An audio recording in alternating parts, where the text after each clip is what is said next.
right, let me see if this is working. All right, 5, 4, 3, 2, 1. Fire away, you're saying.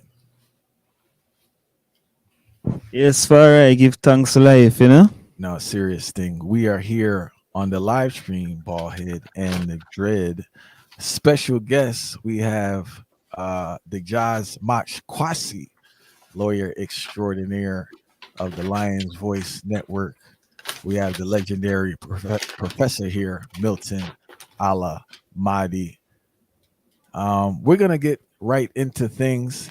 We wanted to start on the crisis going on in Haiti.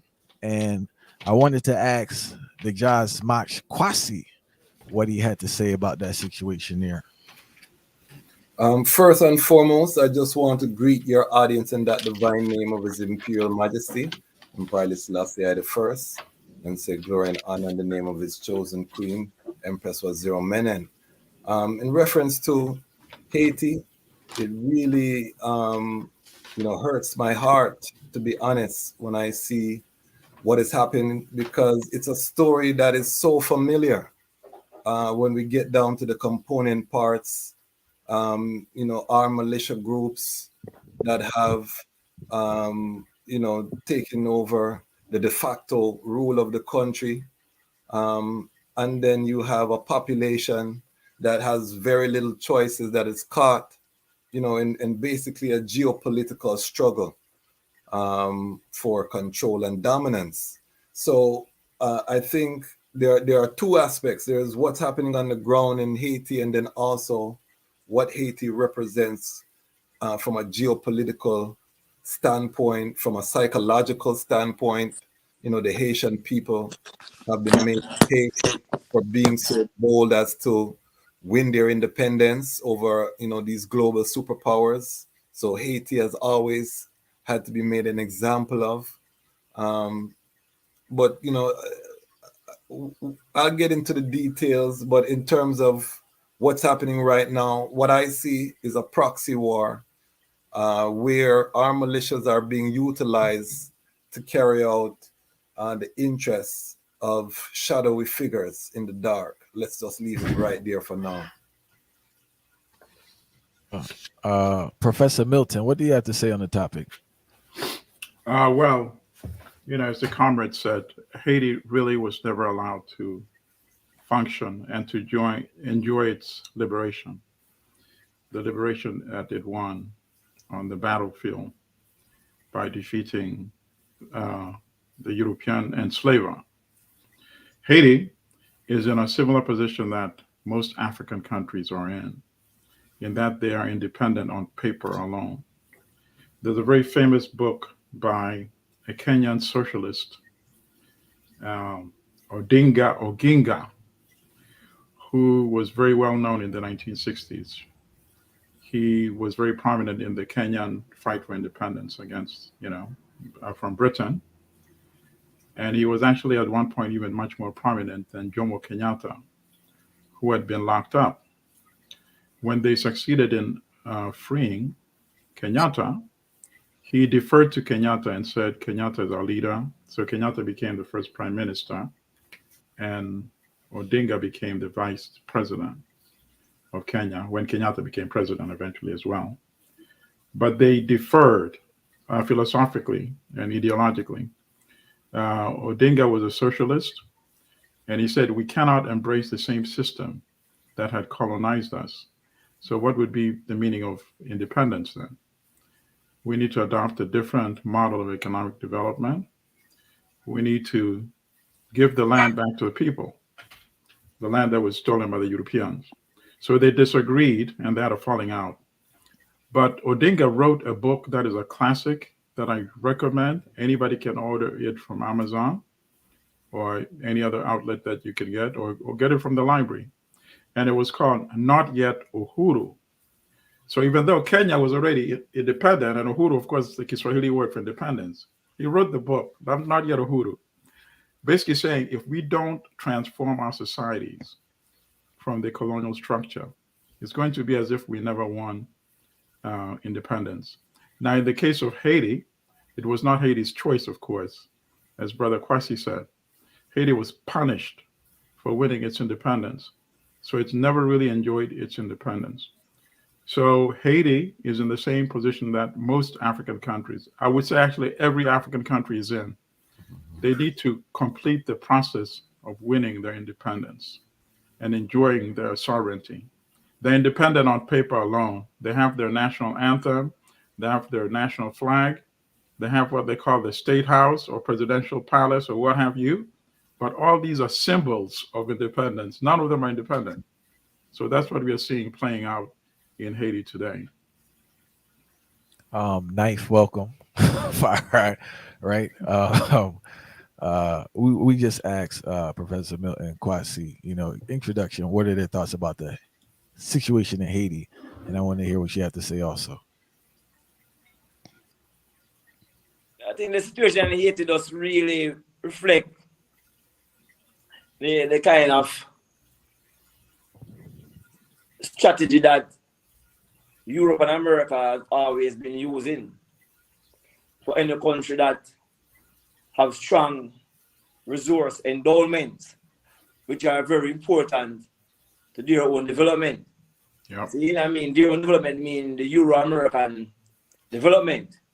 So we do understand the history of Haiti from the Haitian Revolution, and that act of Europe and America as a group to use Haiti as a symbol to say that if you should rise against them, they will collude to destroy your country regardless of what other people think.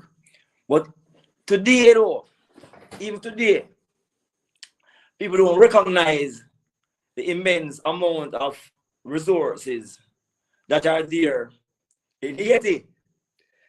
And what they have done is to use the media to create a kind of distraction to guide these guys what they are doing. So people might not know that while in Port-au-Prince have all these things happening, and remember, none of those guns are anything like that come from Haiti. As a matter of fact, all of those guns that they have today, and I could share some articles with you out of their newspaper. All of the guns in Haiti today come from America. All of the guns, all of the bullets, everything that is there in Haiti today that is being used to fuel whatever war is being fueled come from America.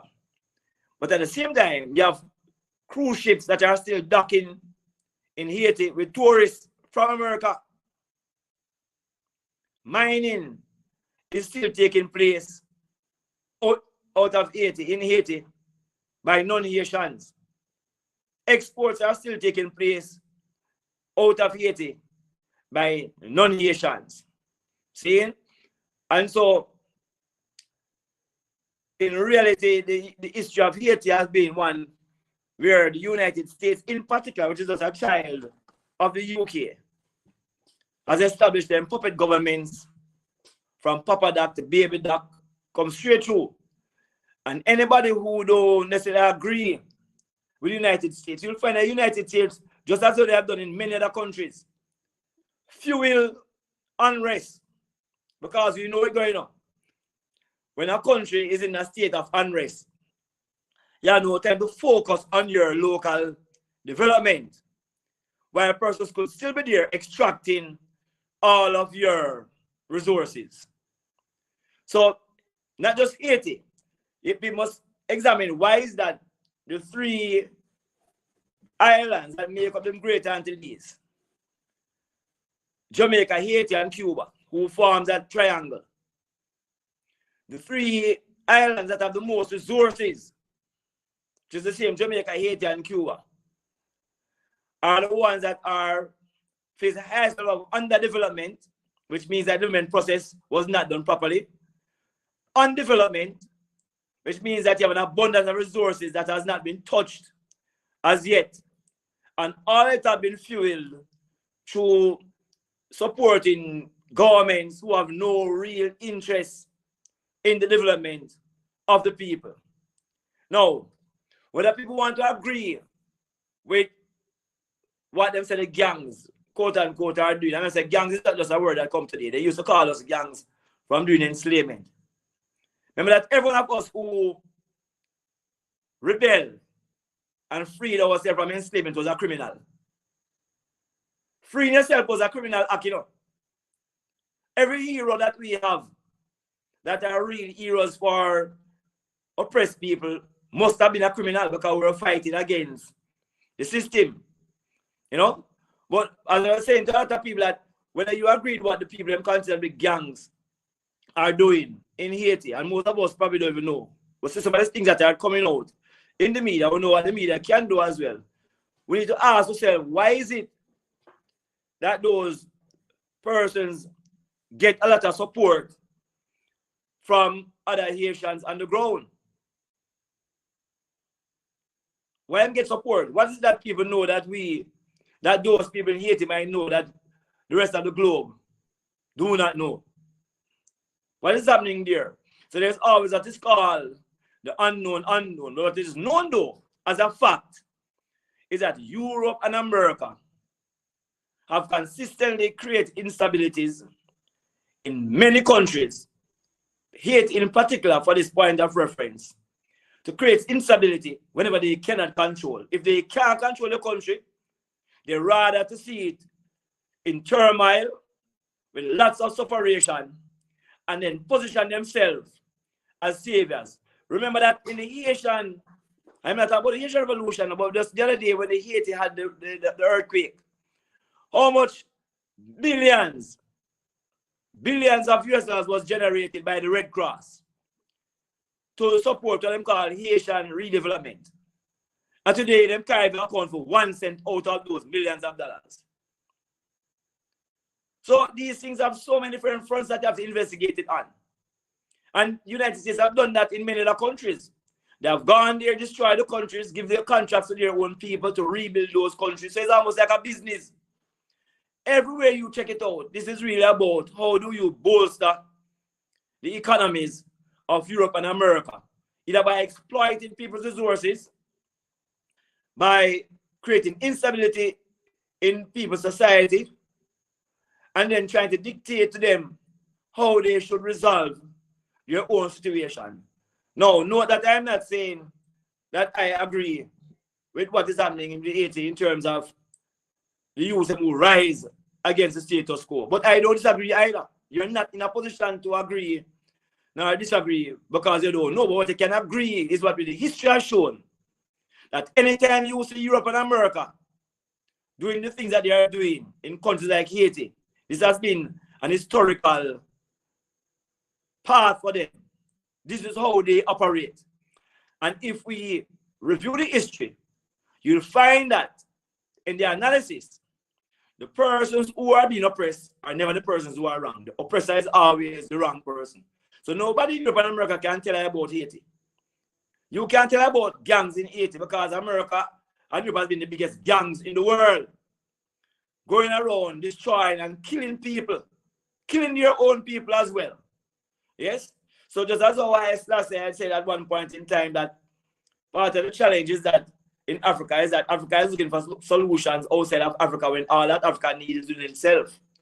It might be the same situation in Haiti, where many people are claiming that the solution to Haiti's problem is outside of Haiti, when in truth and fact the solution is within itself. You know, and we must remember the history, you know. Remember that when they had the Haitian Revolution, what the Haitians did was to arm people like, I think it's Simon Bolivar them, to go and liberate themselves. And the only request made by them from that time was that wherever you have people are enslaved, must also liberate those people as well. So let us not separate the whole thing. Is one trajectory over time. Yes? It started from the same before the 1791, and Jamaica get caught in that thing as well. Anybody who makes a resistance against the global status quo, anybody who tries to take control of their own resources are usually fought against by the status quo. And nobody can deny that. The history of Europe and America has shown that. I wanted to ask Milton or Kwasi if they could talk about this. Like, what are the natural resources that are being extracted from Haiti? Because I heard stories about the gold and I heard about other things, but can someone clearly break down like what's being taken out of Haiti? Creole became very prominent when the issue the brother just spoke about, in terms of when the billions of dollars started flowing in the country after the earthquake. But we really don't even know what are all the resources that Haiti has, because Haiti does not have an effective government. I think the outside world, particularly the United States, actually knows more of what the resources that Haiti has than the Haitians themselves. You see, and the brother is absolutely right. Chaos is actually good for the imperialist countries, because chaos prevents you from organizing your state. Exactly. Chaos prevents you from being at a position where you can ever compete with these Western industrialized countries. So that it's not by accident that you have chaos in most of the African countries. Mm-hmm. What is changing now, and actually before I go back to the second point, let me go back to what the brother said, in terms of you have all this chaos, but people are mining resources at the same time. The best example is Congo. Look at Congo, particularly Eastern Congo. We're always reading of so-called tribal wars. That's nonsense. These are not tribal wars. So even though as many as 5 million Congolese have died, hundreds of billions of dollars of resources are being extracted out of Eastern Congo using these 2 puppet governments, the one in Uganda under General Museveni and the one in Rwanda under General Kagame. They use them to lend their army for these corporations to go there, commit ethnic cleansing. People are depopulated from that area, and then they extract the resources, and they don't pay a dime to the government in Kinshasa, the capital of Congo. So that's one example. And that's the kind of situation that you have ongoing in Haiti and most of the African countries as well. At the end of the day, any solution for Haiti cannot be separated as a part of the solution for all those African countries as well. Exactly. That's always been my position. If you had a person like Kwame Nkrumah alive today, he would be in command in terms of being involved in the conversation for the solution for Haiti. Number one, he would say Haiti should be a full member of the African Union, so that all these African countries can then come together with a collective solution for Haiti. And if sisters and brothers want an intervention to come and help them, it would not be like Kenya. Kenya is just coming as a proxy mercenary force for the United States, and that cannot be accepted. Kenyans don't want it. In fact, it's been blocked by the courts in Kenya by a very sharp African brother who said, "No, we can't do this. We can't go as an African imperialist on behalf of the United States in Haiti." But if you had people like Thomas Sankara, like Kwame Nkrumah, Africans who had a Pan-African vision, then you could have a solution where the Pan-African world is involved in helping Haiti. But of course, leaders like Nkrumah, leaders like Lumumba, like Thomas Sankara, they do not survive. It's only the puppet leaders that survive. People like the Musevenis, people like Mobutu, because those are not a threat to imperialism. So that's what I would like to say for now. I have a quick question for anyone who wants to answer, right? I was reading that I guess Biden was going to send some money down to Haiti. I think it's up to I don't know if it's 105 million, 150 million. Who gets the money if the country doesn't have any leadership? Like if you send this money down there, where does the money go? Like if you don't have a leader and it's not structured. I think that one thing that we have to recognize, and this is with war, the war and the imperialist project, is that war has become one of the biggest money laundering schemes that the world has ever seen.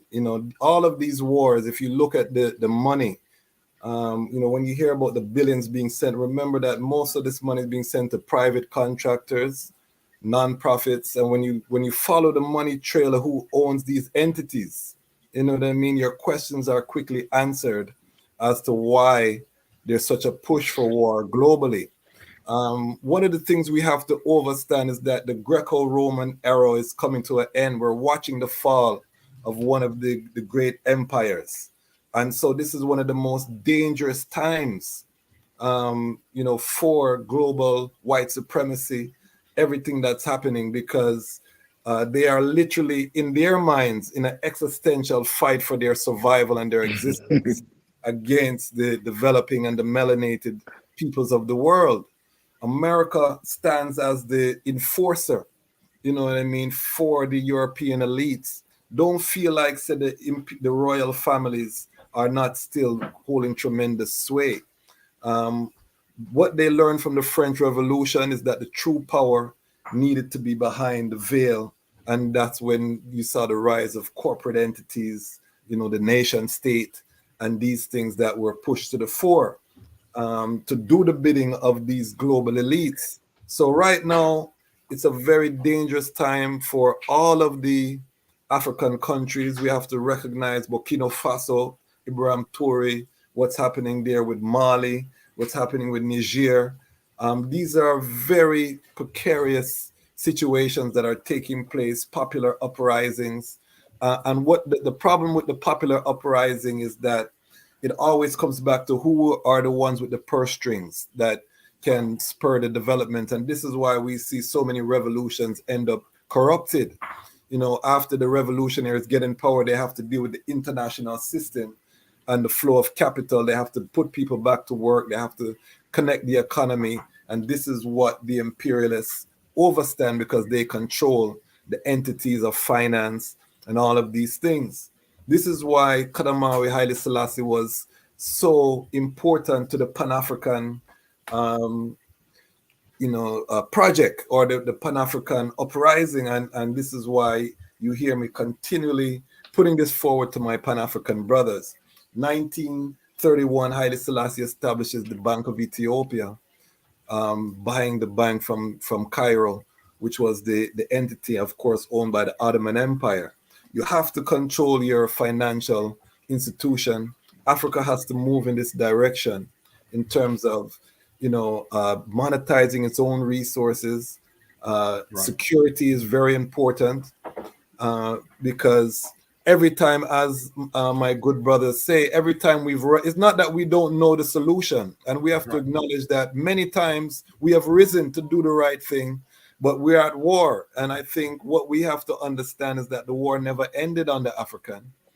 The global aspirations of domination of our resources never ended. And we have to move accordingly. We have to move strategically.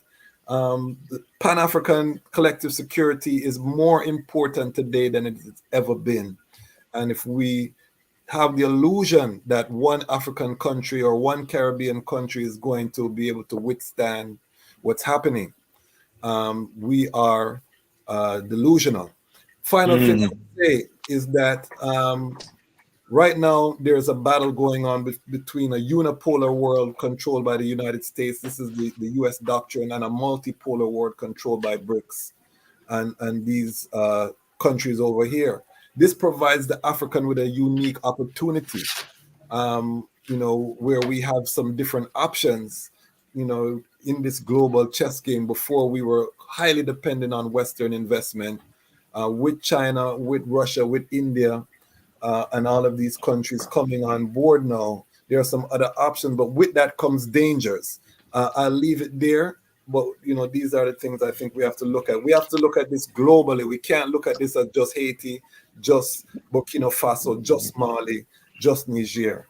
Right. Let me say something to you, Virgin. Remember, say, the majority of the money in the world is spent on weapons of destruction and war. You must also realize, well, it's not the case in Haiti, you must also realize that having an arsenal, an inventory, is a cost to you. So if you have a whole stockpile of guns and bombs and ammunition that is not being used, there's a cost associated with maintaining that stockpile. From time to time, you'll find that these people who make these weapons will create wars as a way of clearing out their inventory. And so when you hear them saying that they're going to give you support, financial support, that is not money changing, and a lot of this is in terms of in-kind support. So I'm giving you guns, I'm giving you bullets, I'm giving you this, I'm giving you that. Secondly, international funding is a strategic investment. It is not a gift.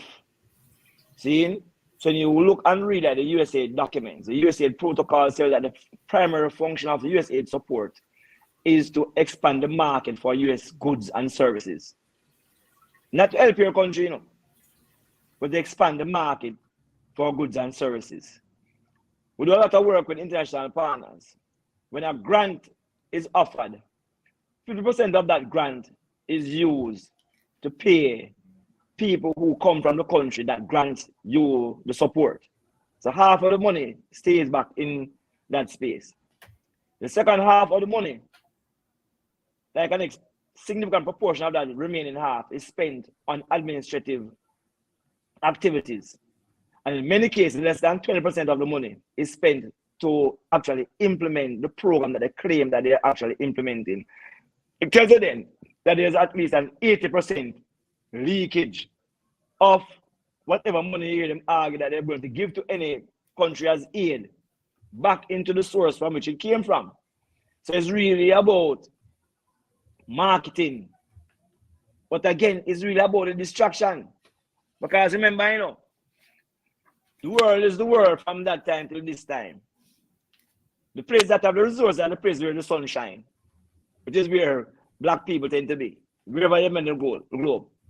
The places that are least resource are the places that don't have any sun, which is where Europe and America, Europe in particular, Europe and America tends to be. And so when we used to have the Berlin Conference in the 1800s, that conference has continued till this time.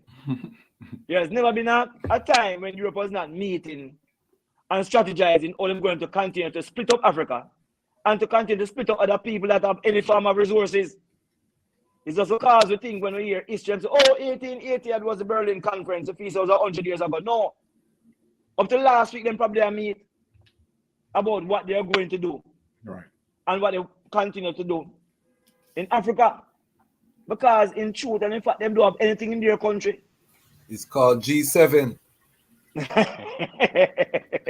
Hey, I just said that today. Say it's really a reconfiguration and a more up to date and a modern approach towards the thing. And I think that's why a whole heap of people now really connect the dots because the way how them kind of modernize the whole approach with them the same way. And Europe tend to have this thing of, you know what, we have a lead dimension marketing. And them have a lead way into kind of setting the narrative. And once we set this narrative now, it kind of, that's where the whole distraction come in now for we now swooping. Because they them even talk about the whole finances. And I think it's a really important thing in the whole thing. Because think about it from a grassroots level now. Most people at a simple basis. How can a man fire a gun for so much months upon months and so much days upon days? And him now where the shatter come from for restock? Exactly. Exactly. Right. So what brothers are talking about is what Walter Rodney said, the system always finds answers. There's a very nice lecture he gave.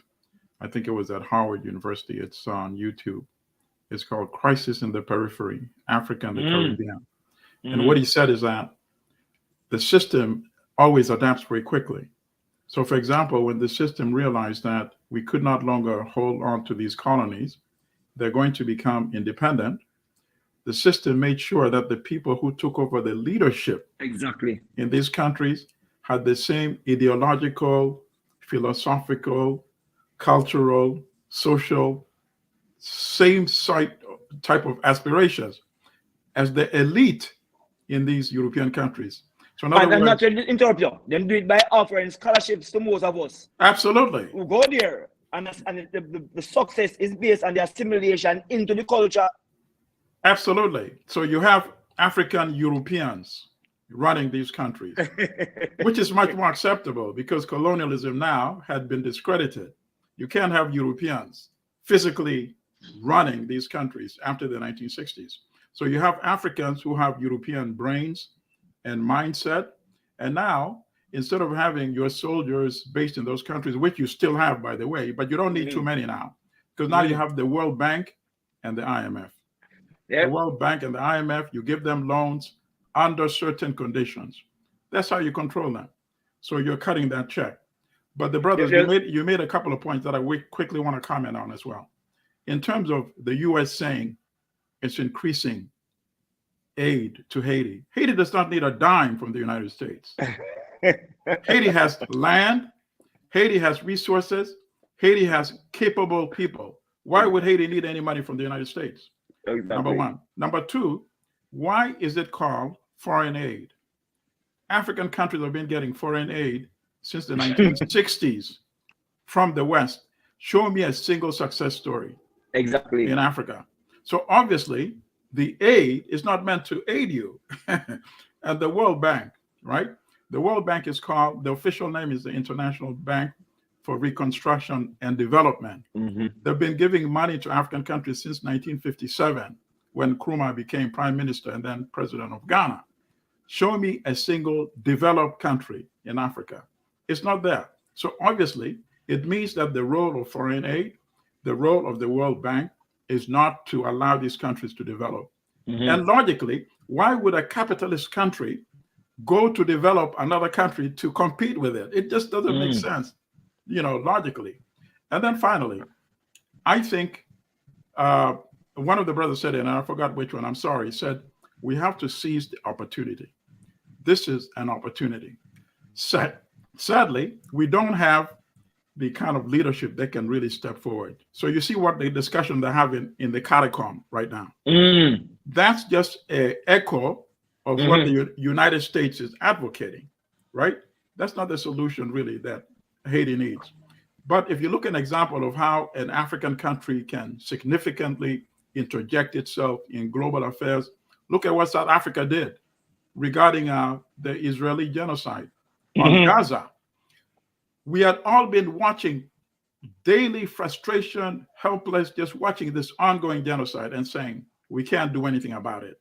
Well, South Africa said, no way, we can actually do something.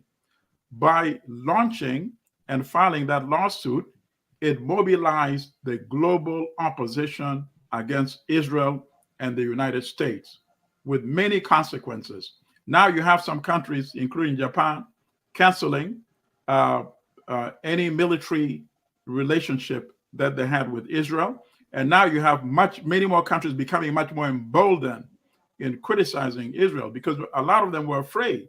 They think if we say the right thing, the United States is going to punish them by cutting off aid or making it very difficult for the leadership to survive.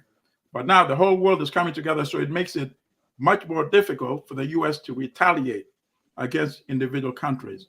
So I'm wishing and hoping that another African leader or a group of leaders collectively can step forward and say, this is the solution for Haiti. If the Haitian people are willing to accept it, we want to come and listen to what are your needs and how can we help you get to where you need to go, Enslaved man can't serve free people, and that speaks to the whole thing about the puppet leaders. And I remember when I went on this scholarship, in 2002, 2003, this Association of Commonwealth University Scholarship in one of those universities, Guildford. I kept getting invitations to them call these royal this and these royal things, and I keep throwing them in the garbage because I know how liberty is. I know going to those places, but every month you get these things, and these are a kind of social events. So what they do is to get you on these scholarships, bring it in these spaces, and explicitly and implicitly fuel the people's mind with these kind of things. So in truth and in fact, you really don't need them here in the country anymore. Right. So yeah, all those people who are there serving the interests of the people who educate them. And that was a major move. As a matter of fact, Kwasi, when I went to a space and was speaking to some brethren from Ethiopia, and they were saying that I gave over 400 scholarships to African leaders, yes, to do their studies in Ethiopia. So I recognized when they said that to me, and that was like 2 years ago. I'm saying, oh, but that is one of the reasons why these people in Europe start to give so many people so much scholarship, because you have to reverse. That was a very dangerous move, because you can't allow Africans to educate themselves. Because if you allow Africans to educate themselves, the focus becomes an internal focus. You recognize the strengths that each African nation actually have, and how we can share our own resources. You know, whatever way you want to share the resources to build ourselves as a people. So you have to control the minds of those who eventually you will place into positions of leadership. And I say the word place because when those persons return to their countries and are running to represent governments, you have to ask yourself, where do they get a lot of the resources from to do those things as well? You know, again, it comes back to the unknown. But I think it is clear, it is very clear that there is no such thing as coincidence. You know, what we see happening in Haiti is not by chance, it's deliberate. It is planned. Absolutely, 100%. Similar to what is happening in different places across the globe. Yes? And you can see how people allocate resources in their own interests. And that's why the Israel situation is important for a lot of people to observe. You have about 30,000 people who died in less than 6 months. Yes, you have about 30,000 people who died in less than 6 months. And you have governments who are openly supporting those actions. And you can see how dangerous those people are, because at the same time you have something going on with Europe, between Russia and the Ukraine. And you can see how the narrative is different there, because the Russia and Ukraine situation poses a threat to Europe and America stability. Of course. See? So they will speak about that. The Israel-Palestine thing is in the interest of Europe and America. You know, there are a lot of discussions about the need to establish some other forms of canal to support trade, and that is part of the reason you want to control the entire Gaza Strip. These are not conspiracy theories, you know. People have learned over time. And the same with Haiti. Jamaica, remember, you know, the whole thing is to increase world trade. And so the whole thing of logistics is becoming even more important. Those people want to control the logistics spaces in the region. They might really control Jamaica, because you can hear the Jamaican Prime Minister chatting stupidness like him supporting Israel. He don't come out and just say it like that. But at the same time, we realize that he went and met with some Israel people before, just as some cybersecurity thing in Jamaica. They have offered a contract since then to Israel to establish the same kind of cybersecurity systems in Jamaica. So it's not just discussions anymore. So essentially, them control Jamaica. They need to control Haiti. Right. And they're going to try to still control Cuba. Because whoever controls those three major colonies, previous colonies, control the entire Caribbean region and the trade routes. So there are so many elements that people need to get insights on to truly get a better awareness of what is happening, that most of us are just not aware of those things. And we fail to recognize that when these people in Europe and America plan, they plan for decades and for centuries. And if you're not following the thing properly, you start to pick side. When in Jamaica, them say that cockroach a big business in a fall fight. See? So sometimes you have to stay and observe what they are doing. Be clear and truthful to yourself, man. Right. I want to ask a question on that. I want to ask them a question on that front in regards to the way how the propaganda kind of phase and it's so organized and stemmed. The European Euro-American propaganda, it's so stemmed towards a particular narrative. How, knowing that it takes a whole heap of financial resource, it takes a whole heap of unification amongst themselves for kind of keep the masses in control and shed a light in a particular direction. How the people, no, it's not a one-day work, but how we kind of shape our own narrative and kind of break away from that, knowing that also there's a lot of leaders. I think I see somebody say a lot of leaders are kind of like puppets of selection in a sense. How do we as the people from the grassroots level approach that with the intellect that we have now? How we kind of approach that and kind of fight against that systematic organization where the Euro American leaders them come with, or the system come with? Well, I want to be just brief in my response and go back to the example of South Africa. South Africa has reshaped that narrative, right? South Africa said this conflict did not start on October the 7th. So this conflict has a history going way back to the dispossession of the Palestinian people. But how did South Africa get to say that? By filing that lawsuit. So after they filed that lawsuit, that became an international story. Yeah. Right? So now when the South African Minister of Foreign Affairs comes to the microphone, the whole world is now paying attention. Right? Exactly. When the South African president comes to the microphone, the whole world is now paying attention. Just based on that single strategic action of filing that lawsuit. That lawsuit may not have resulted in everything that they wanted for the ICJ, the International Court of Justice, for example, to order immediate ceasefire. That's not exactly what happened. But based on the decision that ruling that it could be construed as genocide, that was very powerful.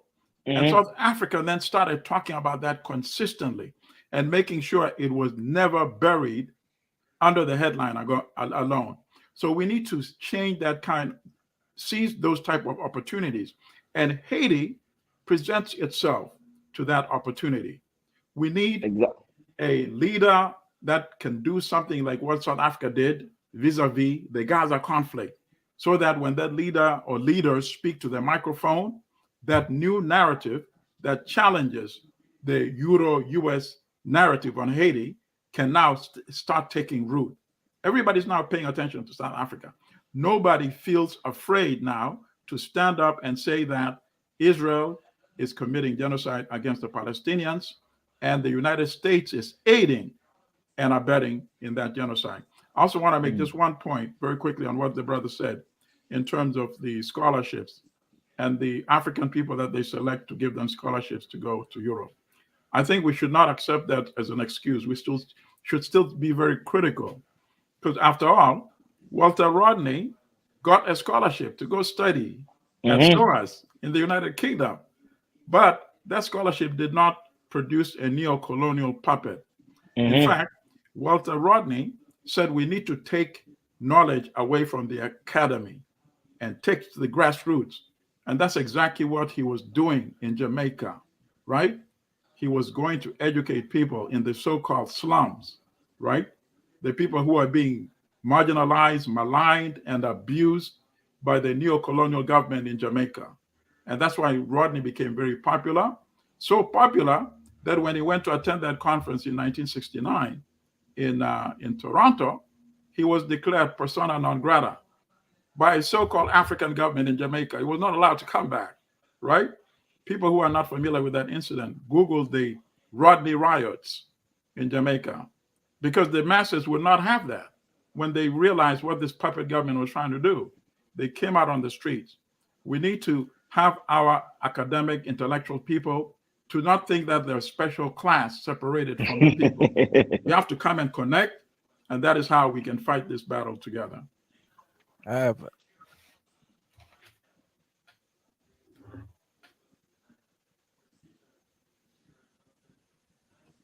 They're upon mute in a fire. Sorry, you can hear me? Yeah, we're hearing you now. Yeah. Cool. Now I had one more question I want to ask everyone before we move on to the web issue in Africa. I spoke with I had a recent guest on here I interviewed, right? And they were explaining how they believe that what's going on in Haiti is a precursor that will take place of what will take place in American cities and other Caribbean countries. I see some similarities personally in regards to what's going on in countries, especially in the area of leadership. A lot of you mentioned leadership earlier, and we know the leadership is very weak. I mean, the cities that we have and countries that we have. Do any of you see any the probability of what's taking place in Haiti happening in American cities or in Jamaica? Knife. All right. Jamaica is always in a state of uncertainty. Always. You might not have the violence in the way it is in Haiti, you know, but in reality, the same kind of inertia manifests in Jamaica as well. You have an abundance of resources, but yet still you have over 1 million people. You have 1/3 of your population who's below the poverty line. 1/3 in a country we have an abundance of resources.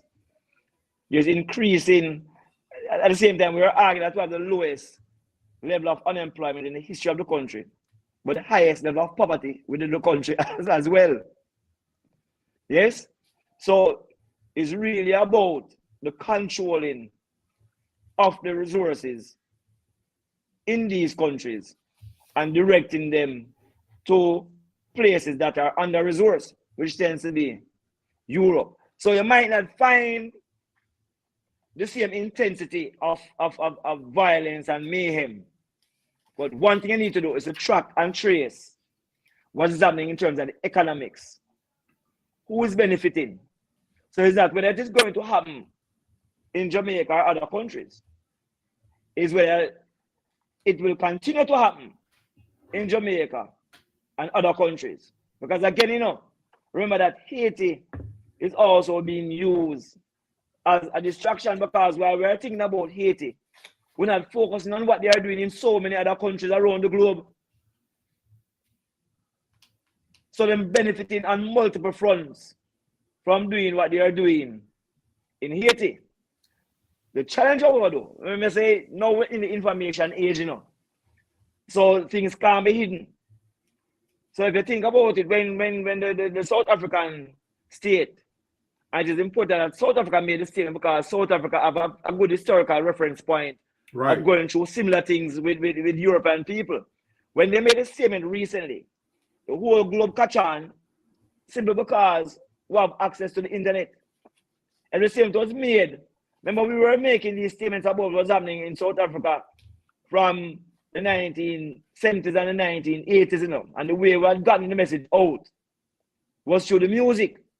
Right. Because that was the vehicle that reached everywhere in the world. But yet still, it wouldn't have reached everywhere in the world like, oh, what is happening now with the internet. If we had the internet then, more people would have been aware. So the time has shifted, and so the way in which we can communicate and get people on board, I think it is much, much, much easier now. And so some of those people have to watch what they are doing in terms of those oppressive people. What you see? I learned in history that the Aboriginal Roosevelt, you remember what them say? But they must walk softly with a big stick. This is what Europe is still doing. This is what America is still doing. Right. Them walking softly with a big stick, which means, you know, say, on the front, them go like my friend. But if you get out of line, and this is for the enslaved minds, I'm going to beat them back into line. You know? And one of the reasons that enslavement and all those oppressive states took so long is because there's always the people who want to be in control, who discourage people who wanted to rise against the system. Right. Always. That is why, and what is so bad is that at the end of the enslavement, those are the ones who get in control of the space. The same ones who were not supporting the resistance, Right, are the ones who are put in place right, post any form of successes. So everything is just reversed. You know, so just answer your sentence, the question in a very simple way. It's not whether it's going to happen in places, it's where the process is going to be amplified, but it is always happening. And there's one more part I forgot to add that's taking place in Haiti is the unification of gangs. I think that's the part that's very interesting, you know. Like, but it was the same thing, remember, you know. If you go back to the history again, with the Haitian Revolution, which was a spiritual driven revolution, just like most things in people of color, maybe Indian, African, whatever. Note, while there were tension in Haiti in the 1700s, it was after Bookman and a whole set of people from Jamaica left Jamaica and went into Haiti that the actual revolution became much, much bigger. But the point I want to make to you is that people from Haiti, Cuba, and Jamaica were always supporting each other in burning and destroying plantations during the 1700s. And you'll find that in Jamaica today, the exact same space where Bookman left Jamaica, which is in Portland, Manchaniel, to go to Haiti, is the exact same space where Haitians are leaving Haiti to come to Jamaica, because it was a normal travel route. These countries are 90 miles apart in a triangle. See, so you find Jamaicans going to Haiti, Jamaicans going to Cuba, Cuba coming to Jamaica, Haitians come to Jamaica, Haitians going to Cuba. And while it might have been written that way, that is why you find that for the first time, I find in the history of the world, 3 European countries agree to allow each other to take control of particular territories. Haiti, controlled by France. Jamaica, controlled by the British. And of course, the other persons control Cuba as well. Because if you control and speak 3 different languages, them cannot collude. So the point I'm making is that it's not by chance that I find that gangs in, what them call gangs in Haiti are colluding. No. Historically, our people have always worked together to fight oppression. Same thing in Jamaica. If you go down by a Coronation Market, you'll see it. The revolts were fueled through the market spaces, where people keep communicating across parish borders in terms of what we're going to do. So I'm not surprised that is happening. What it says to you is a clear message that while the media might say what they're saying about these groups that we call gang, they are clear in their minds as to where the source of oppression actually is. Right. And that's why they collude. I want to jump in. I want to jump in on that question because I want to sound the trumpet to the global family. What you see happening in Haiti, Gaza, a lot of these urban environments, prepare. It's coming to a place near you because what we have, again, remember that we're witnessing a war between it's a war of civilizations, the Western civilization against the Eastern civilization. The Eastern civilization is represented by BRICS, or they call it the South-South. They're advocating for a multipolar world where there are multiple poles of power. The Western system is a unipower with America at the top, and America is the instrument of the European elite, because we can't forget that the bloodlines that run America exactly back to that European global elite. So America becomes the battle axe for the European elite. Canada, we have to put them into that category. So you're watching, as I said, an empire in decline. This is characterized by the individual elites in the empire grabbing as much resource as they can on the way down, because they're completely giving up on their populations. We're in the era where they have AI, robotics, so they don't need the peasant class in their mind, the working class as much. It's disposable. So we're going to see food as a weapon of war, as we see in the Gaza being implemented, starvation as a weapon of war. We're going to see the global shipping lanes impacted. What does that do? We already see the price of groceries on the shelf in all territories beginning to rise. That's going to be exacerbated as this war flares up around the world. My advice to the global African family is to connect with the farmer, the black farmer. You must have a direct seed to table pipeline in this time. I have a network of farmers that I connect with. Big up the Habisha family here in the United States, down in Georgia. But remember that the global elites are investing in agriculture. What is Bill Gates doing? He's purchasing farms. They're creating food with genetically engineered things. This is about global domination. This is about population control. This is about control of the elites, because in the information age, it's very difficult to oppress a people when they have knowledge. This is why Haile Selassie came as the Minister of Education. This is why he was sending Ethiopians abroad. This is why he was giving the scholarships to the African people as a head of state. Why the investment in education? Because the only way you can be liberated is with knowledge. And with WhatsApp, all of these tools, the information spreads so fast. And what the West know, the mask has fallen off of the empire. When you watch things, it's like you're watching an alternate reality, because they don't even try to cover the lie or make the lie make sense. They just say what they're saying, even if it has no relation to the facts on the ground in the places that they're talking about. And they know that the people know, but again, scamming, people are choppy line on a global level. So I'm telling my family right now, this is not business as usual time. Make a point right just again, don't Virgin. You know, something that we're not. You see, sometimes these people make some statements and they just fly over people's head, you know.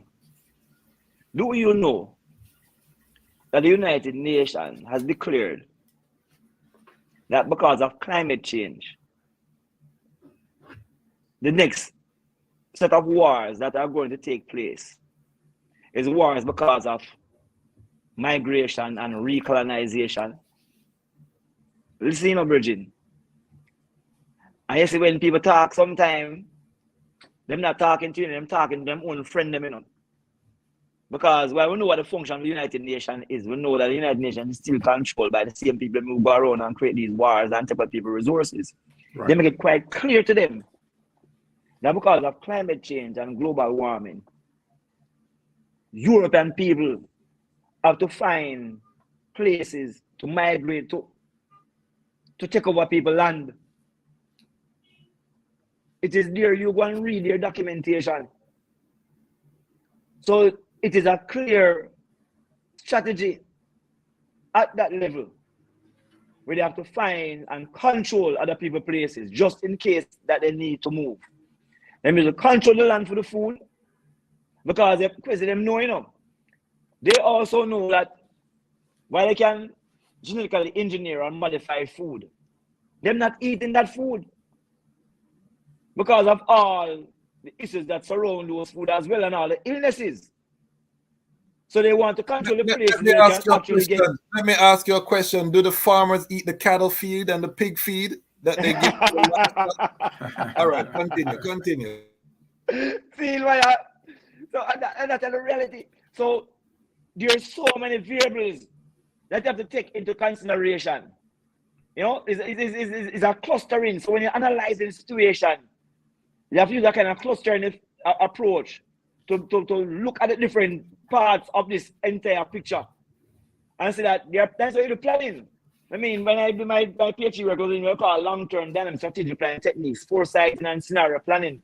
And what we do is to look at long-term projections of where we want to go and what factors are going to influence what. And this is the approach that these people are always using. They have seen. Do you know there's a document that came out on global population and population rises, and they are saying that all the major areas, Central America, South America, North America, Africa, and Europe, that the only space that is going to have a decrease in their population by 2050 is Europe. And everywhere else is going to get a significant increase in their population. Africa by 2.8 billion, Asia by 3.8 billion. And what struck out to me, when I look at the data, they were claiming, Kwasi, they were claiming that at the 1900s, Europe had over 400 million people, and Africa had only about 100 million people. South America had only about 40 million. I'm going to say, but this was the wrong data. Whenever in the world would Europe have more people than Africa and Asia and other countries combined. So think about what they're saying. What they're saying is that white people, the existence of white people is under threat. Right. That existence is being amplified by global warming because them can't war the sun now, you know. Them can drop a bomb on Haiti, but they can't drop a bomb on the sun. So they don't know how they're going to try to fight creation. So the only thing you have to do now is to try to secure the spaces where you can move to if you need to move. And can we big up Dr. Francis Cress Wilson?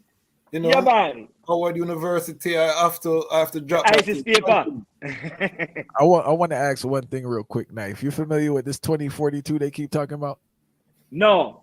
Oh, all right. No. They talk about no, it. I probably need to go and check it out, you know. But what I've learned though, again, as I say, there's no such thing as coincidence. In the 1970s, through Kant, they use the scenario planning to anticipate what's going to happen with the oil crisis. And sometimes they want to know as well, no? It's not, but sometimes, all the while, these people are initiating the causes that can lead to certain effects that they actually want to manifest. But because the majority of us are unaware of the root cause and we're only seeing the effects, we make some wrong analysis a lot of the time. But it's not no chance. There's no coincidence. We mentioned the G7. Those people are planning. They have been consistently planning. They know what is happening because they are the ones who are initiating a lot of these things. But them face real, serious global threats, not from man-made activities. As a matter of fact, the initiatives that they carry out has now reversed and is impacting them more than anybody else. And people need to see these things. If you look at what happened in places like Italy had to declare a state of emergency in 5 of them cities because the sun was so hot that the limestone buildings were melting. When you look at the same time when they had that heat wave, there were floods, places flooding out in Italy. The waterways are drying up in Europe. So the ships that are used to the trade on those rivers have to reduce their cargo load because the water level is too low. Same concerns are happening in the Panama Canal. You know, there's a whole set of elements that people need to consider. And so the resourcing and trying to take over places is not an illusion. It's an urgent thing for them as well. They're accelerating all these sciences to deal with the AI, but the genetic things. They are doing those things because they're finding a way. They are in survival mode. And they have always been in survival mode. There's a map things about the fittest and the fittest survive. And when you're in a survival mode, which is the base element, your base chakra, you see everybody has an enemy. Everybody is your enemy. So if you're not a part of Europe and America, you're a potential enemy for Europe and America because you're in some serious survival mode. And Kwasi keeps saying it, and I want the people picking it up, but remember, say, a drowning man touch it at a straw, you know. See? And you have the rise and fall, and history has shown you that you have the rise and falls of empires. Every time you have a change of a century, a turn of a century, or a turn of a millennium, the global dynamics tend to shift. And now those people are in a kind of panic mode, and when they're panicking, they're going to implement their plans in a way where sometimes don't bother business with what people have to say anymore. All right, so I want to respond to that question that you raised too, brother, in terms of can it happen here in the United States? But we touched on so many topics. I want to touch on some of them as well. So let's start with the food issue, for example. I think it's the best example of failure is to see African so-called presidents going to Russia and Ukraine to beg for food. That is completely unconscionable. A lot of people may not know, but African countries collectively import $35 billion worth of food from outside Africa, even though the continent has the most abundant land. It has the waters, the lakes, and the rivers. Just think about that alone. $35 billion every year. So let me read you something that Kwame Nkrumah wrote in 1965. African states are importing larger amounts of food than ever before from abroad. This trend must be stopped by a carefully planned expansion of our agriculture. This is from Neocolonialism, the last stage of imperialism, on page 29. So Nkrumah saw this problem in 1965 when he wrote this book. What happened when Nkrumah wrote this book and it was published? The United States cut off $25 million in aid as a result of this book. $25 million in 1965 is almost $300 million today. No. And they wrote an official letter of protest from the State Department to Nkrumah. Why did you write that book? Just imagine. So that and the point I'm making is that means this is a must-read book without a doubt. Exactly. When Sankara came to power in Burkina Faso, and for people who have not seen that documentary, please, it's on YouTube. Thomas Sankara, the upright man. There's a part where he says, if you want the best evidence of imperialism, look at your plate. If your food is imported, that is imperialism. Within 3 years, Burkina Faso became food self-sufficient. I believe that's one of the main reasons why Sankara was killed by imperialism. All right, so let's go to the point about the phrases that we use. I think we should be very hesitant to adopt the word gangs to describe the young people in Haiti right now. Because if we are to talk about gang, Ariel Henry, the so-called prime minister, was not elected. No. And yet he was presiding over people that were stealing, plundering the national resources. Why are they not referred to as gangs? And the young people on the streets are the ones that are referred to as gangs. But now I want to go to your question. You raised the question, can the kind of stuff that is going on in Haiti happen in other countries and here in the United States? And my answer to that is 100% yes. And I'll give you my source, and you'll find this very interesting. In the course of interviewing, because as you know, I have a publication too, Black Star News, you get to meet many individuals. So I got to know this very wealthy European American. And the interesting thing with him is he was very close friends with Melvin Van Peebles, the late Melvin Van Peebles. So we used to have conversations together, the three of us. And then one day, this very wealthy European American, who's a billionaire, this is what he said, without any solicitation from me.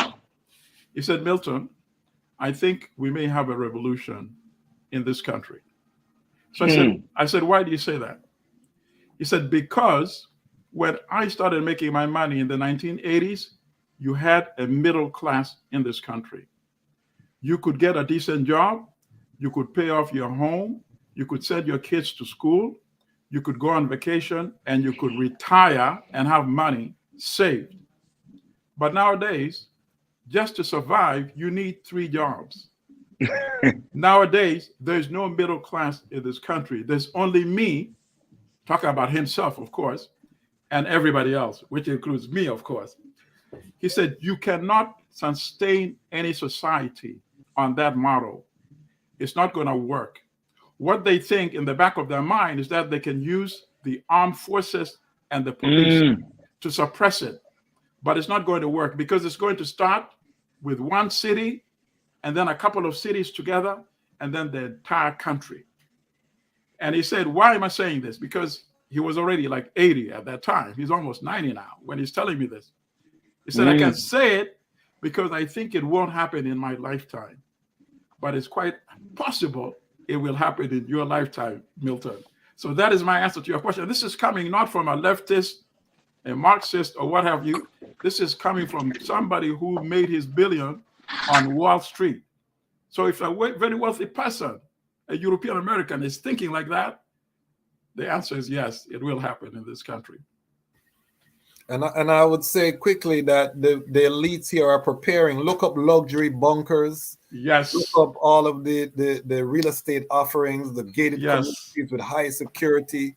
They are preparing, they are and brother, let me interrupt you just for a second. In his case, he actually has his own private island. Yes, it's very close to the Virgin Islands. He has his own private island. He has private planes. He has private pilots, and he has land in his private island. So go ahead, continue. I just want to again just reiterate, because I don't want us to have this conversation and people feel helpless. You know, it starts with just going to the farmer's market, building a relationship with a farmer. Yes. Reconnecting with your community, because we've gotten so much into the matrix. It's collective security that's going to be your survival during these trying times that coming. Building real relations with real people.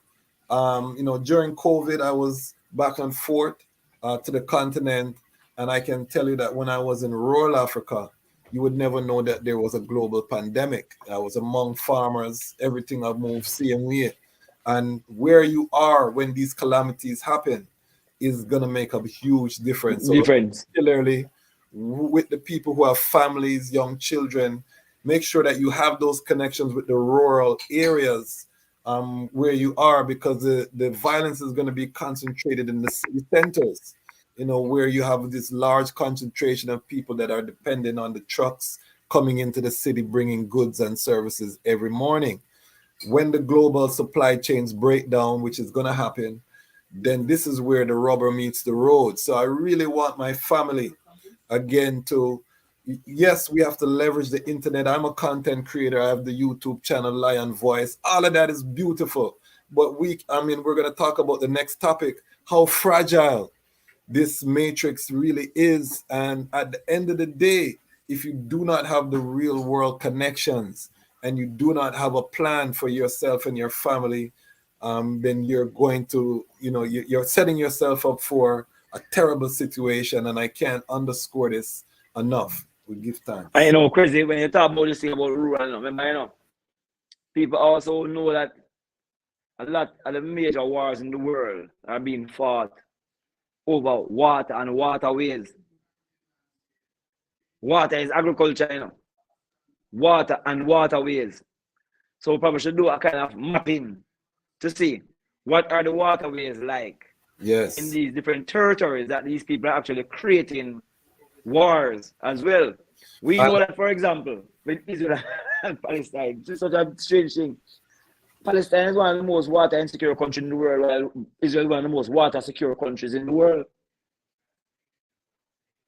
Israel is one of the countries with the highest level of food sovereignty in the world as well. Today I made a presentation to a set of people at the College of Agriculture, Science and Education, which is CASE in Jamaica. And we're looking at these things. I was at the Global Food Security Index. And do you know that the countries who are at the top of the Global Food Security Index? I want to know if I can just go get some of us, bring up that. That's I can type it in and see and see what the data show, the Global Food Security Index. Is European countries, they're the top of the Global Food Security Index, and then we have plant food. You never see one Caribbean country. The Caribbean country, the list of the index is Haiti, and then at the bottom was 130 or 131. Jamaica and those places are not even listed on the index. We don't even listed on the index. So how can when you look at the Global Food Security Index, the people that are most secured food are the people with the least amicable environment to plant in food. If you're not food sovereign, a man control the country. If you can't feed yourself, you're in problems. If you cannot get access to clean water, you're in problems. So the war is being fought on so many different fronts. I remember at one point in time reading something in Colombia. Stick a pin, because I don't want you past that point. Any person who's talking a liberation talk and not talking about food and water security is sending you up the river right now. I'm telling my family globally. That is really because we can't do anything if you cannot feed yourself, you cannot free yourself. You know what I mean? Exactly. So anybody who is not looking at that, any leader that's coming out, that's selling people about this and that, let's war, because war only is going to benefit the weapon dealer. Exactly. We have to return to the land, my people. You know what I mean? And it's a radical, militant return to farming. As my brethren from Peacemaker say, we have to become militant with agriculture. Myself and Kadamawi Knife are working on a food and water security plan for Rastafari in Jamaica. So these are things we're actively working on. And again, as we come on these platforms, I don't want to just come with the doom and gloom. I think I'm an action man. We have to rise the people to action. And again, go to your farmers market. Find black farmer. They have networks. There are union society. Buy organic food. Look for heirloom foods. Start to change how you function with your life. Take your children out to the rural side. Get connected with the dirt. Start a garden. We have to start to reshape how we think, and we have to come together. The last thing I'll say is that barbecue remind me of Dudos. How do I them feel about that? Because when we look at this playbook that the West use, they always come with this charismatic leader who's gonna unite the people, the armed militias on the ground, and then when that person's usefulness expires, then they have an untimely end. So even to my brothers on the ground that are uniting, I would say that they need to look at the history and see that when they become inconvenient, because as you said, somebody is financing the weapons, the ammunition. I did see that barbecue was a former police officer. That made my alarm bells go off right away when I was doing my research. You know what I mean? And so when the economic or that money dries up, or when they overstep their place, because he's using populist language right now to rally the people of Haiti. And if that populist language gets too out of the interest, you're going to find that this charismatic leader disappears, and then there's chaos again, and the cycle, rinse, wash, and repeat. So as Black people, we cannot keep falling into the same cycle. Haile Selassie took a militant stand for peace. He was called senile. He refused to put arms against the student uprising and against the Derg, choosing instead to dress in his military gear and mediate with them. And that was it was a sign to the Pan-African world that war is not going to get us out of this cycle. We have to take a militant stand for peace. We have to prioritize development. I do think the evil will slay the wicked, so I'm not naive that there will be no war. But in terms of the majority of the people who are not going to pick up guns to kill people, we have to be thinking about building the alternative that will take us out of this Western imperial system into a new paradigm, becoming members of a new race. The rule of lasting peace, the rule of world citizenship, the rule of international morality. These are things that are attainable, but we have to come together. And again, it starts with agriculture. No culture without agriculture. Big up. Which is true. All And right, as I mentioned, hold on, that it's such an irony, because with all the discussions that are taking place globally, Knife. I've not heard people mention in the international space that speech that Haile made at the United Nations in 1963, which actually captures all of what is happening. This is what is happening in Palestine, what is happening in Haiti. I mean, those are things, the violation of people's rights. And this is not mentioned, which I think is somewhat deliberate as well, because they don't want to bring attention to African leaders who are putting out these things and sending out these signals that be careful of these global institutions, because they are not going to operate based on the mandates that they have signed and those covenants that they have signed, which is what my virgin mentioned as to why is it that South Africa could rise the way it has done today in terms of bringing the thing against Israel in terms of the court, because they were challenging them based on the mandates that these people have all agreed upon, all those covenants that all of us have agreed upon and things, And so you can't say this is not what them say. But it is a serious thing happening globally. Food sovereignty, and I'm deliberately not using the word security, because in the scholarship them like to argue that food security means having access to food, and a man can mean access to bad food. Food sovereignty means you control your own food supply, your own food resources, and you want to make sure that you have nutrient-dense food. Because right now, globally, a lot of people belly full, but they're hungry. They have a lot of food in them stomach, but the food do have no nutrients. So them physical structure is still starving. I don't know the implications of that. The implications for food for reproductivity, you know. They talk about for things like brain functions. There's all this concern about the holding of the microplastics that are that are emerging in people's bloodstreams. Look at where them do these things. These are the things that I'm doing in many different countries to silently kill people. It's like in a battlefield. The man who have an AK-47 is easily noticed. But the man who's most crucial in the war is the man who have the sniper. So what they are doing is using a sniper approach to destroy our people by removing what you know as the fundamentals for liberty. See? And the fundamental source of all wealth is in the earth. So when a man you move it outside of the earth and put in a concrete place and let you feel like being in a concrete place is the mark of development. You really gone up the river as Kwasi is saying, you know? But we go forward to that principle. Control your land, because the land is the fundamental source of all wealth. And you have all that you need in your country to transform those resources from primary resources into whatever way you want to transform it.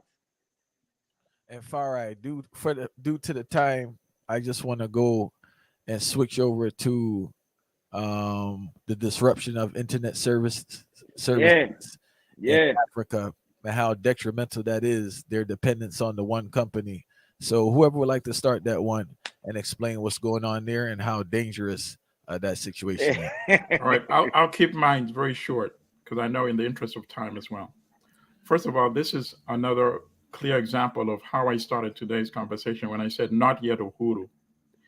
Yeah. How could a whole continent be in such a vulnerable position?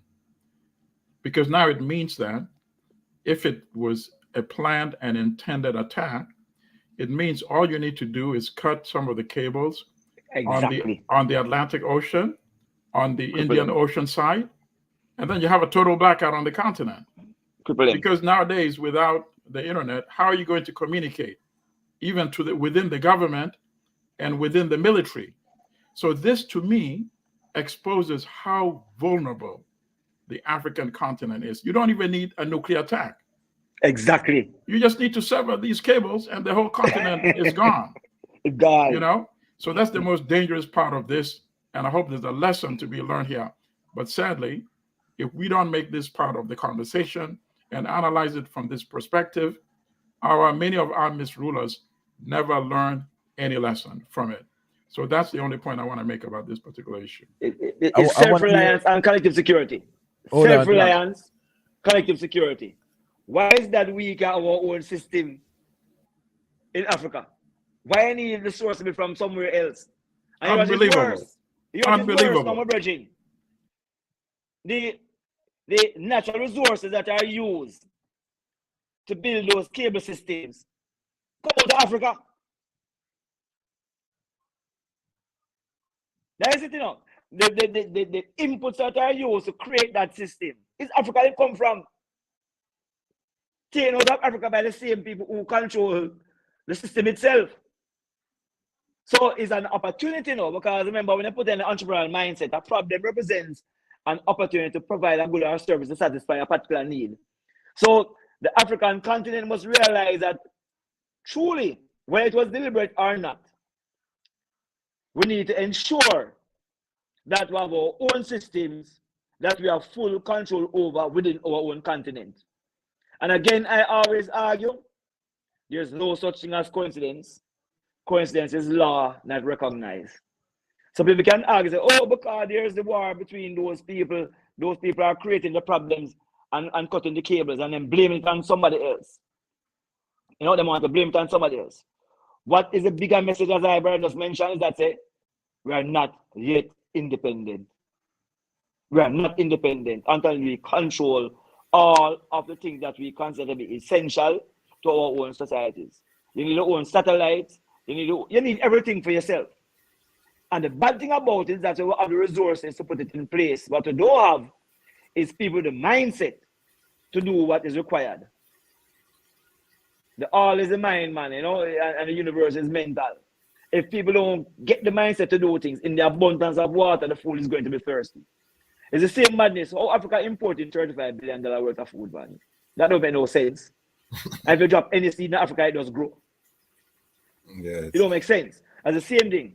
Why Africa is so dependent upon external places for ICT and all those things, when most of the resources used in the manufacturing of ICT comes directly out of Africa. And it's usually out of the place that I have the most turbine. I want to just say that when I saw Burkina Faso on the list of impacted countries, my antenna went up. I don't have any evidence to make any statements on this esteemed platform. But you know what I mean? If you know the geopolitics that is currently happening with Burkina Faso, with Niger, with Mali, some radical movements are taking place. We see them leaning toward the BRICS. I heard today on a news program that Nigeria is starting to knock on the door of BRICS. The West is feeling very insecure on the continent. So this, I didn't see anything about a earthquake, a tidal wave, or any natural phenomenon. I'm just stating some facts here. I'm not making any accusations, my family. But again, Kwasi, you have to follow your gut feeling, man. And the reality is, if you look at the economic reality of many of those places, you might find that they have some of the fastest rising economies in the continent as well. And they have recently cast out again. I keep saying this is the battle against the unipolar vision of the world, against the multipolar vision of the world. The West has explicitly, not implicitly, explicitly said that there can only be one unipower in creation. And they will do everything in their power to maintain that status quo. The rest of the world has grown sick of and tired of that. Whatever you want to say about China and all of the shenanigans that the Chinese, the corruption, they're building massive infrastructure that the West never saw fit to build. As Africans, anytime an African leader like a Sankara has risen, like a Magufuli in Tanzania, independent-minded people, mysteriously sometime and sometime not so mysteriously, they are taking off the map. So you have to also have some sympathy for the African leaders' lack of courage. They know they're signing a deal with the devil. This is why we cannot depend on leadership for what has to take place for this Pan-African vision to be recognized. Again, I think the blueprint was set in Ethiopia in terms of institution building. We have to build those institutions. We have to connect with each other, our brothers and sisters around the world, using the technology, but also using the ancient science of bartering, of face-to-face communication. Because if I have the knowledge, I'm not going to kill my brother if I see him as such. The dragon of tribalism has been exploited far too long to allow them to exploit our resources. And I think once we see that we can have a new reality, I think the whole Black Panther Wakanda movie has done more for Africa than a lot of Pan-African scholarship over the last 50 years. Why? Because they presented a vision. We're not hearing anyone present a vision of what Africa can become. This new emergence. And Wakanda, even though it's fanciful, is Disney, and Wakanda was based on Ethiopia. For those who don't know, Jack Kirby Stanley created the concept of Wakanda 3 years after the visit of Haile Selassie to New York City, receiving the largest ticker tape parade in the history of the U.S. since World War II. Haile Selassie was delivering the charter of the OAU. Black Panther and Wakanda was about an independent African nation, never been conquered. Ethiopia is that. Haile Selassie was modernizing the country. Wakanda had this modern, highly advanced. So it was taken from the real world, Africa. They were European Jews, the conquering line of the tribe of Judah. You can put two and two together. But we as Africans have to now start to conceptualize, what does this vision of this new Africa look like? So as a matter of fact, the young Kwasi, people against the 1 second, we can inspire them because corruption in part is happening because they don't see that vision of the greatness that we can become. It's a tribal paradigm. We see what's happening in Ethiopia right now with the tribalism flaring.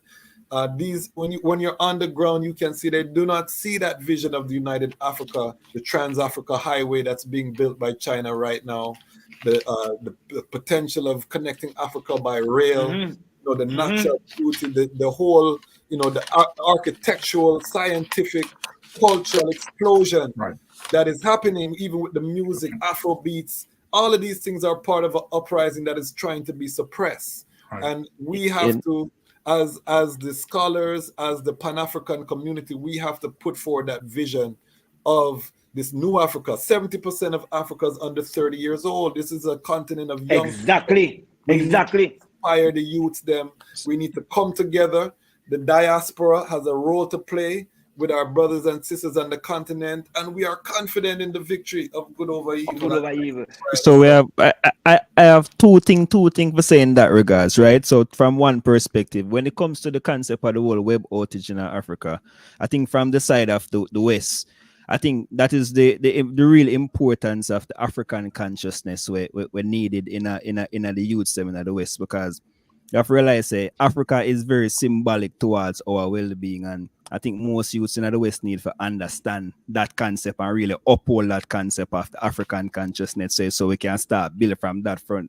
And then I think from the whole Eastern side of the thing to all of the people in the continent, I think where we need to start expound upon is really the engineers, because I think African people overall need more engineers from all aspects. How we think about this concept, the whole building of Africa, when it comes to engineer, we think if we want to think about music, musically, we need more engineer. We talk about build development, we need engineers. I would think about the concept of internet.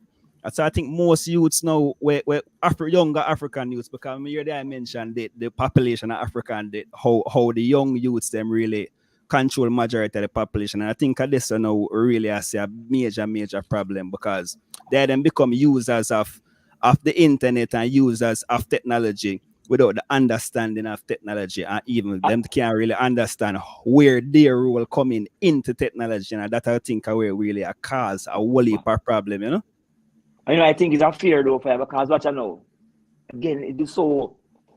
We spend all our time, not all our time, but we spend some time reviewing the news that come out of the place like the Guardian, that are some British newspaper. Because more of a see what they say to them own people. There's a real serious fear in Europe about Africa, and the youth in Africa, because that Africa is the youngest population, the largest youth population globally. And a program which is called Click Them also showing that Africa has the largest population of youths who are engaged in ICT technology, and anticipating that Africa is going to become the leading country in the world by 2050 with youth who are involved in those kind of activities. It's a serious thing happening across the globe.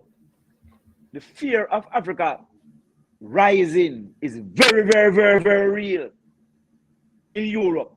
Extremely real in Europe. So there's so much hidden information about, and you see now, when you mention this thing about this thing about the ICT and the failures with the web, again, people speak to people through different languages, It now says to me that Europe is sending a signal again to people that we need to control the sources for development. Why are cables coming from Europe going to Africa to bring us internet in Africa? Why are the cables? Why is the source not Africa? Why are we relaying? It don't make no sense, Virgin, to us, but it makes sense to Europe. Of course. Because it's all your control. Remember, we're in the information age. I say we're in the age of Rastafari, it's the age of information. Before, remember, how you create masters and servants in the past was based on information asymmetry. Some people have and you don't have. That's why a library was the mark of a good university. So all those Ivy universities were universities because they have libraries, repository of information.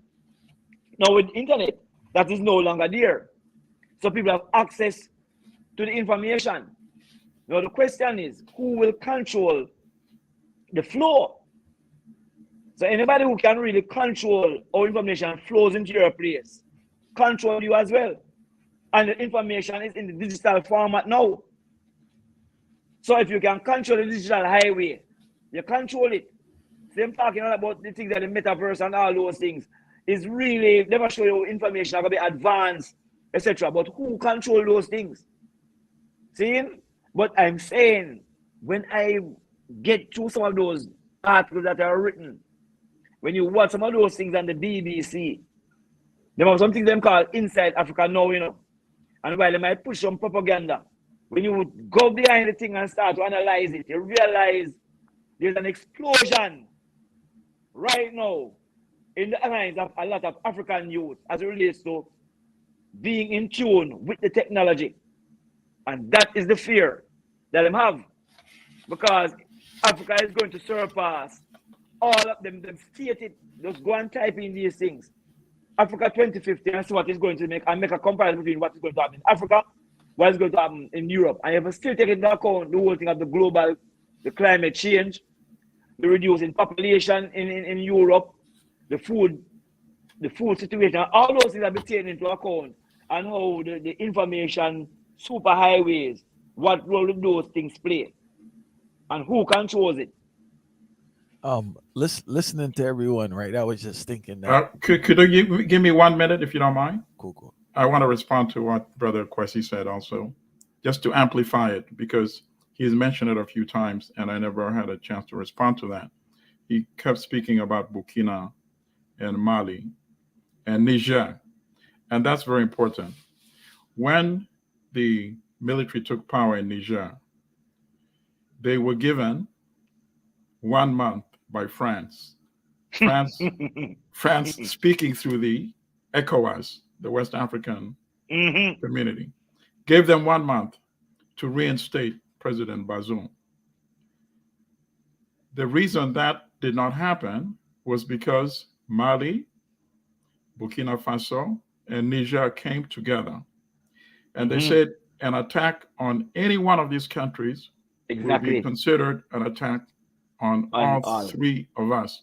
So if anybody wanted any evidence that a United States of Africa is the solution, I think that to me was the best example that cannot be replicated. They imposed sanctions on these countries. So what did these three countries say? Said we're going to withdraw from ECOWAS. What was ECOWAS' response? Okay, we're going to lift the sanctions, right? Because they're acting collectively. That's number one. Number two, I want to comment on what you said about the Black Panther and the vision of the African future. I would like to submit that it's actually not a vision of the African future. It's a vision of the African past. You know, we are the ones that built the civilization of Kemet. Yes. There's not been any engineering feat that has come close to that. Engineering spectacle by Africans. And then they multiplied the examples many times. That was their grand design because it was along the Nile highway and corridor. Yeah. But then they went to ancient Ghana, built another high civilization. They went to Mali, built another high civilization. They went to Songhai, they went to Ife, they went to Kanem-Borno, and so on and so forth. A lot of science and ingenuity is involved there. So what happened, I agree with you, Brother Knife, that the Europeans are terrified. They're not terrified of what is to become. They're terrified that if we now unleash the African past, then it's all over. And that's what is really happening right now. If you look at the Benin, bronze carvings of Benin, some people don't even believe that human beings could create those kind of sculptures, right? So they're going about demonizing Africans, saying these are savages, backward. At the same time, they're stealing the creation and taking it to their museums to display. the creation created by so-called primitive backward savages, right? Okay, so I just wanted to make that comment. Go ahead, brother. No, you actually touched on. I was going to touch on more eloquently. I just wanted to put the idea out there that how do we protect a person that does something that's beneficial for Africa that's in a leadership position? Because you mentioned it earlier in regards to like why are they dependent on Europe for their internet, but it's the fact that the person who's in leadership is profiting from that transaction and it's not thinking about the benefit of the collective Africa. But historically, whenever a person does something that's beneficial to the African nation, specifically the great Thomas Sankara, they're disposed of. And I think because they put out that blueprint, many people are fearful of actually doing things that are beneficial for Africa. So I think a conversation, how do you realistically protect someone who does something that's beneficial for Africa? All right, I'll just take 30 seconds and then I'll yield back to my comrades. I think nowadays it's easier for us to protect them by engaging with them.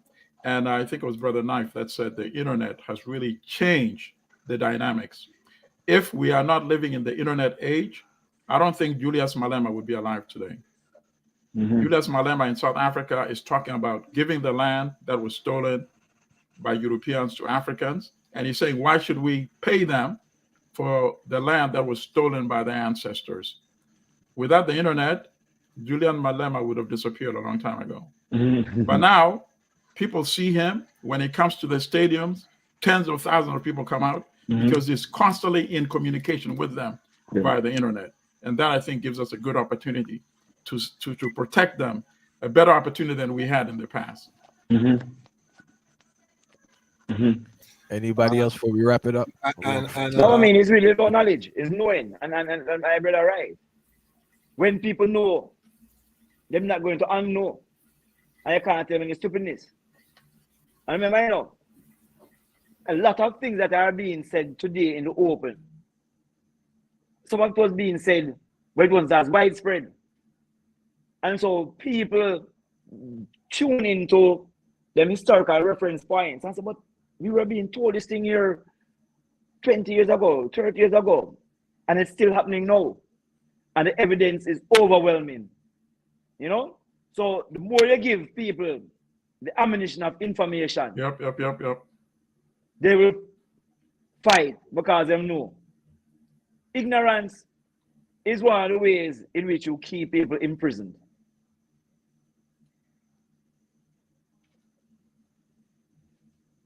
Farah, you want to say something before we cut? Yes, this is one of the things that I just want to reiterate. First, give thanks for the platform, the esteemed panelists. We are witnessing, a generational occurrence, a shift in the global reality, and everyone has a part to play in this struggle, no matter how small it may be. I don't want people to feel like they have to sit on the sideline as we evolve into this new era. And again, arm yourself with information, read books. Also collect physical books. I call myself the reading Ras for a reason, because we see how fragile the internet is. There's a mistaken that all the knowledge of the earth is on the internet. And if you're a researcher, you'll know how little knowledge is actually on the internet. Because when you search and you go into the libraries, you see that certain books have not been digitized. There's certain information that still reside only in physical books. Yes. So, and every wealthy family, as Dr. Knife said, library. And there's a reason for that. Knowledge is still supreme. Yes. And the gap between the people who know and the people who don't know is closing, which is why we find ourselves in such a dangerous period of time. That being said, I just want to say that make sure, again, visit your local farmers market. Let us support our farmers. Yes. Let us spend money in the Black economy. Let us circulate that Pan-African dollar. If you're not investing in your freedom, then you're a joke right now. I tell the item, I don't but if you're not spending and you're just online typing and theoretical right now, you're wasting your time. Go out into the communities, go to events. There are Pan-African foot soldiers in every community that are lacking support, that need to connect with, the middle class that is slipping away. It's time that our black middle class, our black bourgeoisie, and the working class come together. Yes. To really finance our liberation, because no one's coming to save us, people. And that's the sad truth. Reparation is not going to happen until they feel that we're a powerful enough group that it warrants that listening to. So, Dr. Claude Anderson, many people have spoken about building that economic base. That is the mission right now for us, is to build that economic base, circulate the black dollar, build up our food and water sovereignty, and to ensure that we prepare ourselves, because this Armageddon is real. World War III has already begun, and it's only going to escalate. If you think that Europe and the West are going to de-escalate and turn down when their back is against the wall, I have some land in an article I would like to sell you. You know what I mean? This is for real. For real. You're going to see this war escalate to things you have never seen before, atrocities you have never imagined, because they're fighting for their existence in their minds. It's not the case. We can live in a multipolar world. We can live in peace, but the baby boomers are going out with a boom, and they're civilization before they pass from the earth. Give thanks. Say the question with I ask is a really pivotal question, because it's something where I think about all the time, right? From and a two perspective again, you have to really and overstand it from. One, where you think about the leaders them now, them need to, I think Haile Selassie and Malcolm X come follow the same blueprint when him create the OAAU, the Organization of African American Unity. And the blueprint there is a very important blueprint, because for one reason still, it show you said there's a department for every single thing, and as people we have to really understand that. You have to have a department to deal with politics, and we have to have the political experts who can focus on this political thing. And they talk about agriculture. We have to have someone who can really be the experts in agriculture, and then we'll merge the whole of that together. So you say any leader will say him a come for kind of steer from the whole Eurocentric type of ideology. I have to overstand, say, you have to farm that type of gatherance, and that gatherance is very essential. And that in itself now going to be a shield from getting caught up in the whole concept of, Europe are going to come in and give you $1 for sell out to brother. And that leaders, them have to really overstand. And the people, them have to overstand to say, them have a role to play. You can't see yourself as separate and apart from the revolution. The revolution have to take place and steer through you as the people. So you see, if we think about any form of data we collect on the internet, you have youth to have overstand analytics, them have to overstand machine learning. You have to have youth to overstand how to create these apps so we can use that for function and steer different things. We have to have youth to know the thing from a grassroots level who can be a frontline to, and then we come to our overstanding that not all the way have to have the same approach towards this mission. You have to have whole heap of different approach to this mission, but we understand that there's one common goal, and that Organization of African Unity, I think, is a real blueprint where enough ones need to really study. And if you're not familiar with it, just go understand what it is so much that Malcolm X could have taken it from a separate time period and farm it in a theme owner way and try to gel it to a certain extent when enough ones come through that, Right. I can tell you, there's one final thing I will say since I mentioned about the OAU. Remember that the OAU was really, outside of what happened in the Caribbean in terms of federation, the OAU was a blueprint for all of these unions that emerged post that, including the European Union. Since that Malcolm X alone is used it as a blueprint, you might be surprised to find that the EU was built on the same idea as the OAU.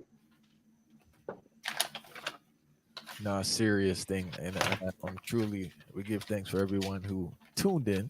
Obviously, it'll be here for you to watch in the near future. Give thanks to Professor Milton Allimadi for your time and wisdom. Give thanks to Dejazmatch Kwasi for your time. Thank you, brothers. Give thanks to the great Dr. Knight for your time and wisdom. Give thanks to Farai for your time and wisdom. Same way, right? Yeah. We give thanks. Yeah, man. You guys is where. Mighty works. Stay strong. Give thanks, Every family. time. And remember, follow us at the Lion Voice Network. We're controlling the narrative for Rastafari and Pan-African people. We have to tell our own stories, Yes, and that's what we're doing. So come join us on the Lion Voice Network and support I Never Knew TV. Let us build our own media, become media Yes. Yeah, man. independent. Yes, I am. Crucial. We have to control our own narrative, family. Yeah. That, you know, Marcus Garvey had the Negro world. Propaganda. It's crucial. Give thanks. Yes, and I have, and also follow me at Allimadi Yes. on Twitter, and also go to Black Star News, which is my media website, which of course was inspired by the great Marcus Garvey himself. Yes, sir. Rises. Aye. I'm going right now. Yes, sir.